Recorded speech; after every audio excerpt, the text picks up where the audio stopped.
네, 안녕하세요. 현변입니다. 자, 오늘 아침에 선고기일에 제 의뢰인분과 같이 다녀왔는데요. 그 재판의 결과를 듣기 위해서 선고기일에 출석했던 거죠. 변호사는 보통 선고기일에 출석하는 경우가 거의 없습니다. 마음이 가는 사건이 있어서 선고기일에 같이 참석을 좀 하게 됐어요. 선고기일에 참석하게 되면 여러 가지 감정들이 좀 느껴지는데요. 10시 첫 사건으로 이 선고 사건들이 쪼르륵 있습니다. 이때 누구는 집행유예를 받고 누구는 바로 징역형을 선고받은 다음에 그쪽으로 가게 됩니다. 사실 여기서 희비가 굉장히 교차를 해요. 진짜 영화 같은 장면들이 많이 발생하는데, 사실 저는 변호사다 보니까 징역 몇 년형 너무 많이 봤는데, 당사자분들은 징역 1년형, 2년형, 징역 몇 개월도 되게 충격적으로 다가오죠. 내가 지금 이거 구치소 가는 거 맞나? 내가 그런 사람인가? 내 죄가 그렇게 큰 죄인가? 이런 감정들이 표정에 다 묻어나와요. 끌려가시면서 이제 현실을 부정하는 사람도 있고, 다행히 집행유예, 징역형이긴 하지만 집행유예를 받고 그대로 사회생활을 할 수 있도록 허락이 된 분들도 있고, 가끔씩 그런 얘기를 들어요. 아니, 집행유예는 피해자는 용서를 안 했는데 왜 판사님이 집행유예를 해주나요? 왜 용서를 해주나요? 이런 얘기를 많이 들어요. 사실 저도 집행유예를 남발하는 것에 대해서는 반대를 하는 편이고, 법정에서는 피의자의 얼굴들을 많이 보게 되어 있는데, 저는 고소사건 이제 피해자분들을 대리하는 경우도 많다 보니까 피의자들에 대해서 집행유예를 자주 해주시는 판사님들이 그렇게 마냥 좋게 보이지만은 않습니다. 그런데 오늘 말씀드리고 싶은 거는요, 이 집행유예라는 것이 그냥 마냥 해주는 것은 아니다, 이 말씀을 좀 드리고 싶어요. 이 선고기일날 선고를 자세히 들어보시면 이런 식으로 선고를 하세요. 피고인을 징역 1년형에 처한다, 이렇게만 선고를 하면 그대로 징역형을 선고받고 바로 구치소로 끌려가는 거고요. 피고인을 징역 1년형에 선고한다, 다만 그 집행을 2년간 유예한다, 이렇게 말씀하시면 징역형의 집행유예이거든요. 이러면은 일단 사회생활을 할 수 있는 겁니다. 이 집행유예를 하기 앞서서는 반드시 몇 가지 양형 요소에 대해서 설명을 해줍니다. 피고인은 뭐 죄질이 좋지 않고 음주운전을 사면하했고 실형을 살게 하는 것이 타당하다. 그런데 다만 피고인은 수사 단계에서부터 자기의 죄를 자백하고 있다, 아니면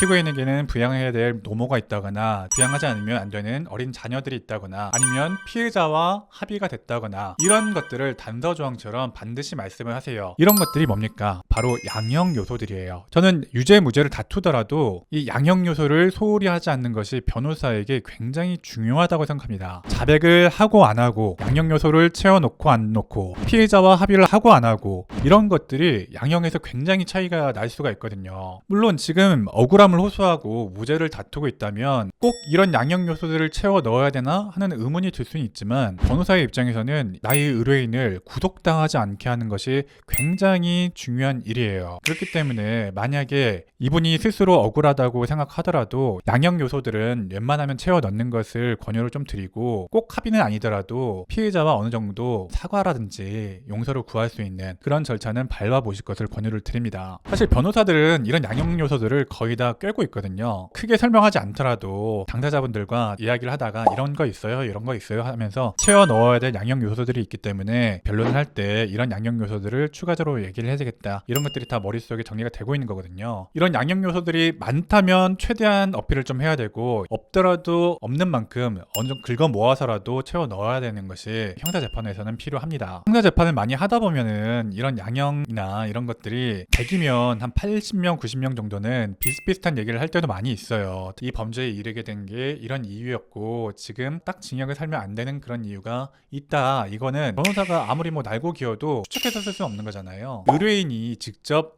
내가 지금 이런 상황이다 라고 설명을 좀 해줘야 알 수가 있어요. 그래서 가능한 양형과 관련해서는 소통을 좀 많이 하려고 노력을 좀 하는 편이고, 그거를 좀 말하기 힘들어 하시는 경우라도 없는 양형이라도 좀 긁어 모아서 채워 넣으려고 노력하는 편입니다. 물론 죄는 너무너무 미운 거고 그에 상응하는 처벌을 받아야 되는 거지만, 양형 조건을 적절하게 채워넣지 못해서 내가 받아야 될 형보다 더 많이 형을 받게 되는 거는 안 되는 거잖아요. 그래서 양형 조건에 대해서는 이런 양형 조건들이 있다, 채워 넣을 수 있는 거는 최대한 채워 넣어 보자 라고 이렇게 권유 드리는 편이에요. 가장 좋은 거는 피해자와의 합의인데, 당연하게도 피해자와의 합의가 그렇게 쉬운 게 아니죠. 합의금 준비해야 되고, 사기라면은 피해액을 다 변제를 좀 해야 되고, 최근에 트렌드가 피해자와 합의가 되었는가, 얼마만큼 변제가 되었는가 이런 것을 많이 보긴 하는데 이건 너무너무 중요한 양형 요건이고요. 만약 이게 힘들다면 부수적으로라도 채워 넣을 수 있는 그런 양형 조건들을 최대한 채워 넣으셔야 됩니다. 그래서 최소한 징역형의 실형은 안 살도록 그렇게 노력해 봐야 되는 단계가 형사법정에서 양형과 관련된 절차입니다. 오늘 선고길 갔다 오면서 이제 변호사의 조력이 없는 많은 분들을 보잖아요. 그런 분들의 경우에 저분들은 어떤 양형 요건이 있었을까, 어떤 게 어필이 됐을까 그런 생각을 하다가 이 영상을 좀 찍게 되었고요. 만약 여러분들이 그런 선고 기일을 앞두고 있다면 나한테는 어떤 양형 조건들이 있고 이 범죄에 필요한 양형 조건들이 어떤 것이 있을까, 그런 것들을 꼭 한번 검토를 좀 해보시기를 바래요. 전 여러분들의 안전한 법률 생활을